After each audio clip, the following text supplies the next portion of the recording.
Sempre pensamos em plantas como coisas floridas, passivas, espectadoras inocentes da própria destruição.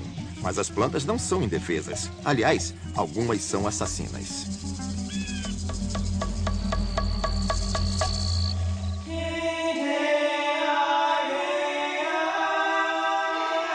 O mundo secreto dos jardins.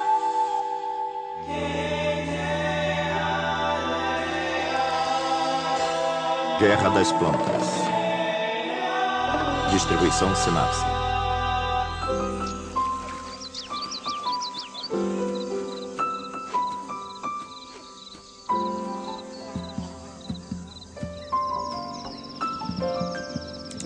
Costumamos pensar no jardim como um local pacífico, calmo, e pela nossa perspectiva é. Mas para um inseto é um mundo cheio de estranhas alianças, corridas armamentistas, lutas de vida ou morte. Até as plantas são participantes ativas.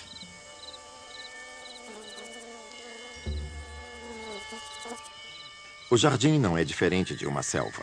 Há uma grande competição acontecendo lá fora, e as plantas não são absolutamente passivas nessa competição. São, na verdade, bem agressivas. Elas competem pelos mesmos recursos. Todas elas precisam de luz e água e de nutrientes do solo. Essencialmente, elas têm que lutar por isso.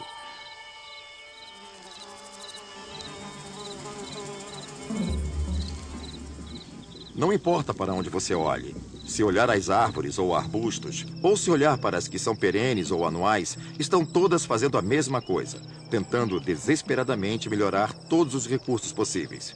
Para fazerem isso, precisam evitar que terceiros façam o mesmo. Para tanto, tem formas diferentes de competir. Algumas competem diretamente, apenas tentando crescer e capturar a primeira luz. Nesse caso, claro, as que têm caule levam vantagem. O segredo é primeiro ganhar altura e depois se espalhar e ocupar o espaço todo e capturar toda a luz.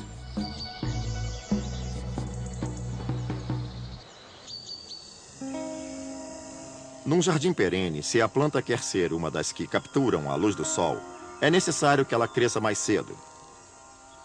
Se a copa puder abrir suas folhas, expandi-las rapidamente e ocupar todo o espaço onde haja a luz do sol, claro que terá uma vantagem sobre aquelas que começam um pouco depois. Então, uma das questões é quem chega primeiro, o que necessariamente não significa vencer. Significa receber os primeiros raios de sol.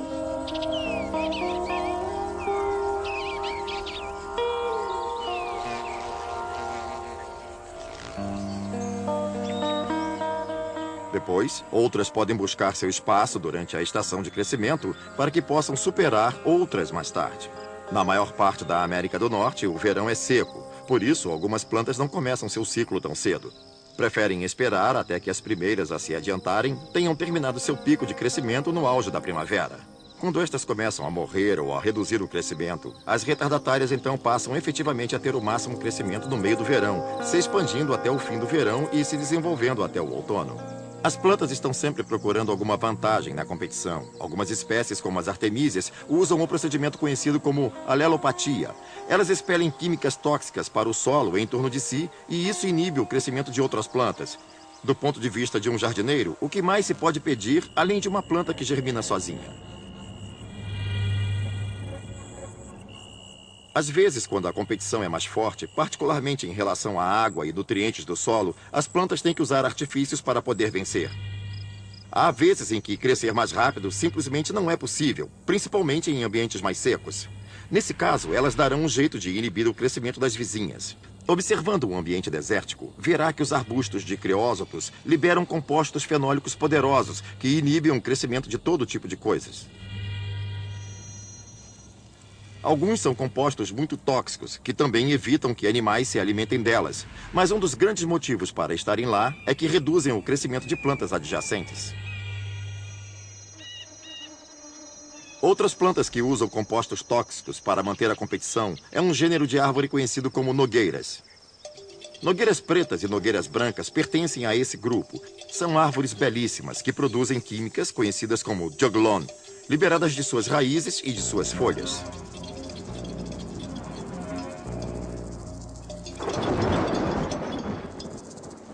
Quando chove, a água faz escorrer o juglone das folhas e cair sobre o solo.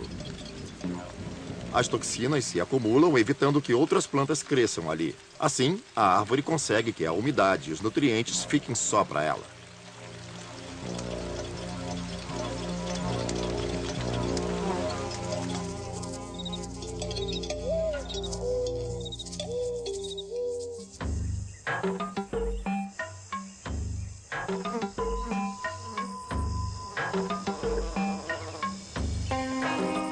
Uma planta bem estabelecida que superou as vizinhas, ainda assim não resolveu todos os seus problemas, porque quanto mais bem-sucedida for, mais ela representará toda uma série de recursos que são úteis para alguma outra. As plantas têm um problema especial para enfrentar que animais não têm. Quando os animais ficam diante de um predador, têm as opções de correr ou de se esconder.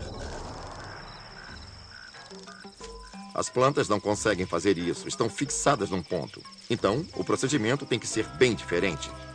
Sendo alvos fixos, precisam encontrar um meio de ser menos desejáveis como presas. Tem que se defender de outra maneira.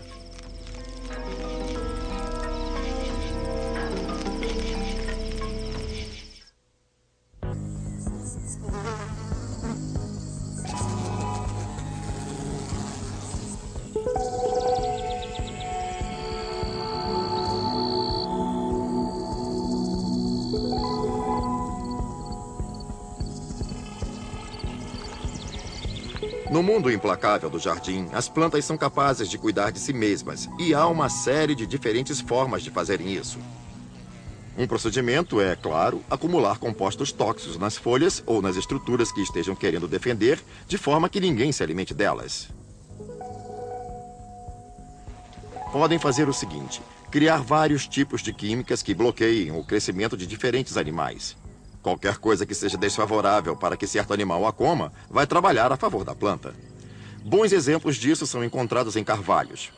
Os carvalhos acumulam compostos conhecidos como tanino, que são substâncias químicas anti-herbívoros muito poderosas.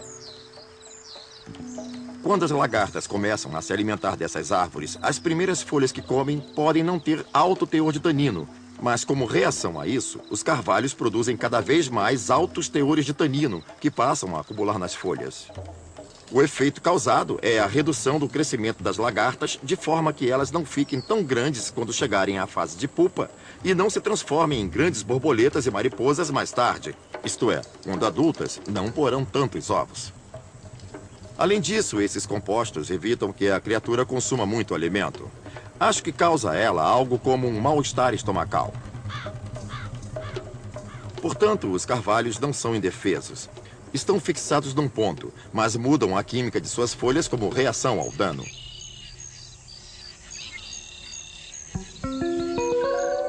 Há poucas plantas no jardim que nós sabemos que não devemos comer. São venenosas demais para nós. Sem dúvida, essas químicas não são produzidas para nós. São defesas contra outras criaturas que possam querer se alimentar delas. A datura, também conhecida como erva do diabo, por exemplo, é uma planta venenosa que pode ser alucinógena e cujo fruto pode ser mortal se consumido.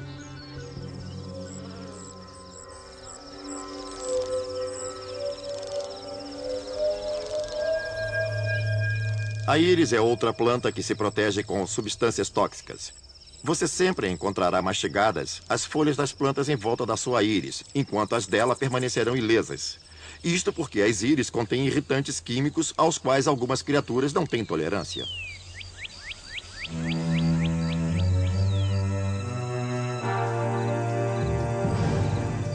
Como em todas as formas de guerra, para cada tipo de arma desenvolvida, alguém desenvolverá a devida defesa.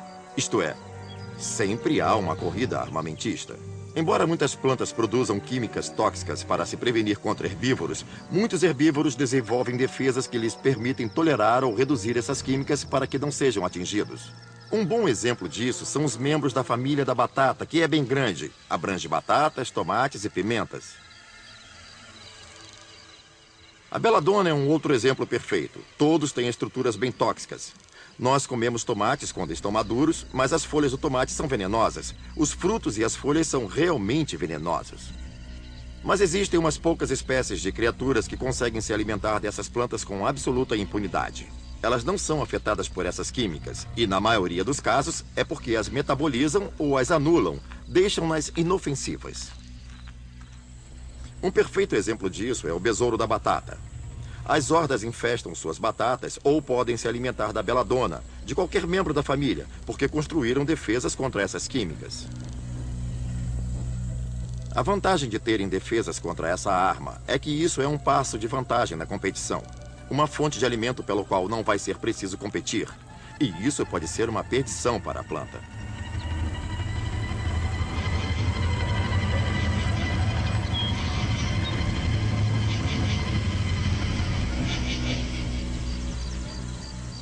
Mais um passo de vantagem. Muitas vezes, há criaturas que desenvolveram defesas contra as químicas das plantas e não só descobriram um jeito de enfrentá-las, reduzindo a toxicidade delas, como até mesmo aprimorando essas químicas tóxicas. O que elas fizeram? Transferiram a toxicidade da planta para seus corpos e isso as defende dos predadores que possam querer comê-las. O exemplo mais conhecido é o das monarcas sobre as asclépias. I was gonna be aloof and free. Still somehow you got your hooks in me. I was doing well till you cast your spell. Yes, you fooled me after all. Thought I'd hang around just for a laugh. But you led me down the garden path. I didn't want to play, you led me astray. And you fooled me after all. Once I had the whole thing figured out. Now I'm so confused. Mixing up my right foot with my left. And you seem so amused. No use crying over what's been spilled. I'll just climb right into what you've built. Now the race is run, and I guess you've won. Yes, you fooled me after all. I was going to be aloof and free. Still somehow you got your hooks in me. I was doing well till you cast your spell. Yes, you fooled me after all.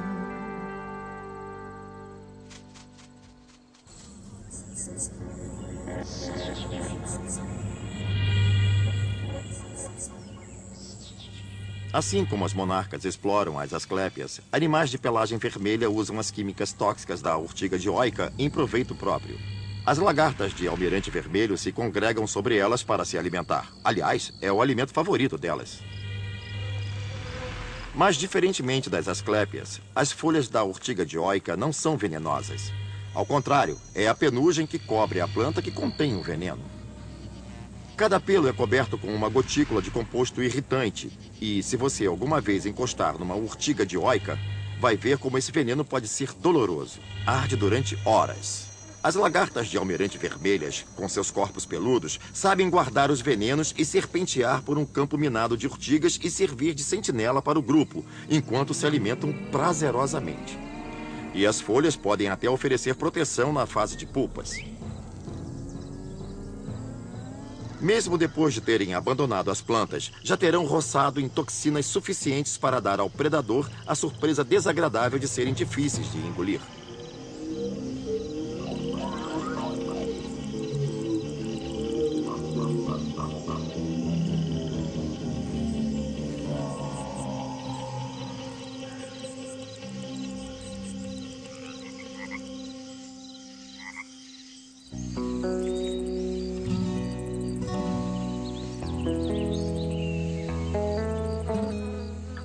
Nem todas as defesas que a planta tem precisam ser químicas. Ela pode usar barreiras físicas para se defender. Muitas plantas, por exemplo, cobrem sua superfície, suas hastes e suas folhas com muitos pequeninos pelos. Esses pelos são como um guardião, um tapume, digamos, contra bocas famintas de insetos comedores de plantas e outras criaturas. Além disso, podem possuir uma barreira espessa chamada cutícula, uma espécie de material sério que cobre a superfície da folha e que pode ser bem espessa e oferecer dois benefícios: evitar perda de água e também evitar que alguns animais consigam perfurar. Um bom exemplo são as ostas. Algumas são facilmente comidas por lesmas.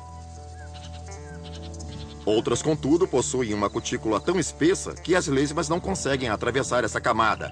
Desistem e vão buscar variedades mais suscetíveis. Se você quiser evitar danos por lesmas, tesourinhas ou quaisquer outras criaturas que se alimentam de suas plantas perenes de folhas grandes, o segredo é escolher essas variedades que têm cutículas sérias ou folhas penugentas, porque muitas vezes serão deixadas em paz. Outra forma estrutural com que plantas se defendem é usando espinhos ou outro tipo de arma desagradável que penetra em corpos. Essas defesas não adiantam muito contra insetos, porque eles ficam circundando. Elas são de fato úteis contra herbívoros maiores como bois, antílopes, cabras ou qualquer vertebrado grande que se interesse em comer essas folhas. Por exemplo, a árvore da acácia é coberta de espinhos. Rosas são cobertas de espinhos.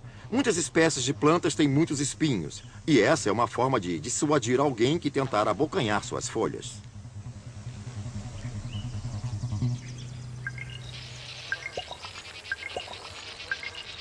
Baseado em tudo que vemos nos jardins, podemos afirmar que a ordem natural é animais se alimentarem de plantas. Mas, como você verá, às vezes vira-se à mesa e as plantas se alimentam de animais.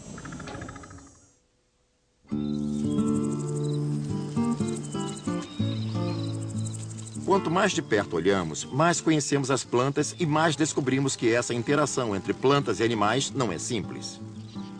Plantas fazem todo tipo de artifícios para que fiquem atraentes para serem polinizadas.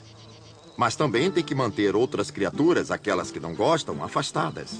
Para isso, precisam de defesa química, pelos com veneno, espinhos.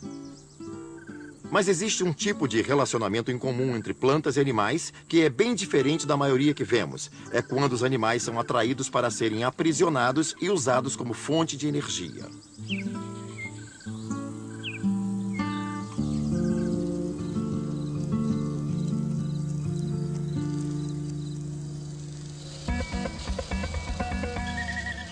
Algumas plantas desenvolvem um ardil especial que permite que aprisionem animais e digiram seus corpos para retirar nutrientes preciosos. Na maioria das vezes em que vemos isso, são plantas que vivem em ambientes empobrecidos, ambientes onde há poucos nutrientes disponíveis. Essas plantas provavelmente não poderiam sobreviver nesses lugares normalmente. Há pouco meio de sustento.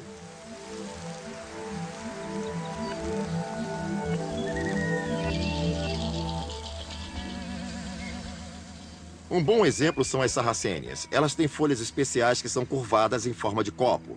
No fundo desse copo há um líquido, em geral água. O inseto chega procurando néctar e assim que entra nesse copo, se depara com uma parede coberta de pelos. Esses pelos apontam para baixo, o que facilita a descida e dificulta bastante que subam de volta.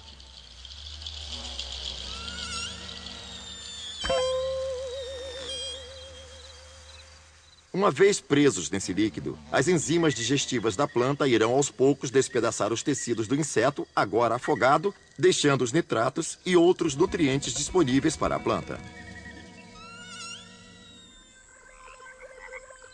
Outra planta carnívora interessante é a planta da bexiga. São plantas de pântano que possuem imensas massas ou redes de gavinhas em forma de bexiga, que frequentemente ocupam suas águas rasas. Elas usam essas bexigas com o mesmo princípio das ratoeiras. Se alguma coisa esbarra nelas, alguma criatura aquática é agarrada e aprisionada.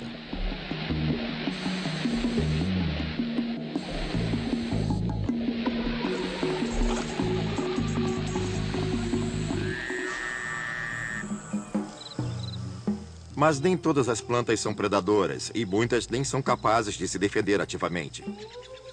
Porém, nem tudo está perdido, porque há proteção disponível, mas tem um preço.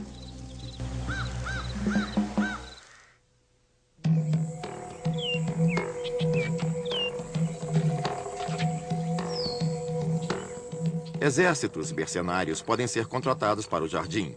Você só precisa pagar o justo pelo serviço. Há plantas como as paeônias que descobriram que a moeda de troca por um exército de formigas é o néctar. E elas repartem com prazer o líquido doce em troca da proteção das formigas contra os predadores como as lagartas comedoras de folhas ou os insetos sorvedores de seiva. É tão bem sucedida essa aliança que as paeônias produzem nectários extras que produzem mais néctar, a moeda de proteção com que pagam ao exército de formigas. Para manter os soldados felizes e em fila, elas liberam um líquido doce para a superfície das plantas regularmente, começando bem cedo na primavera, assim que os brotos começam a se formar. Do ponto de vista das plantas, é um preço baixo a pagar por toda essa proteção extra. E para as formigas, é uma importante fonte de alimento numa época em que ainda não há tanto néctar disponível no jardim.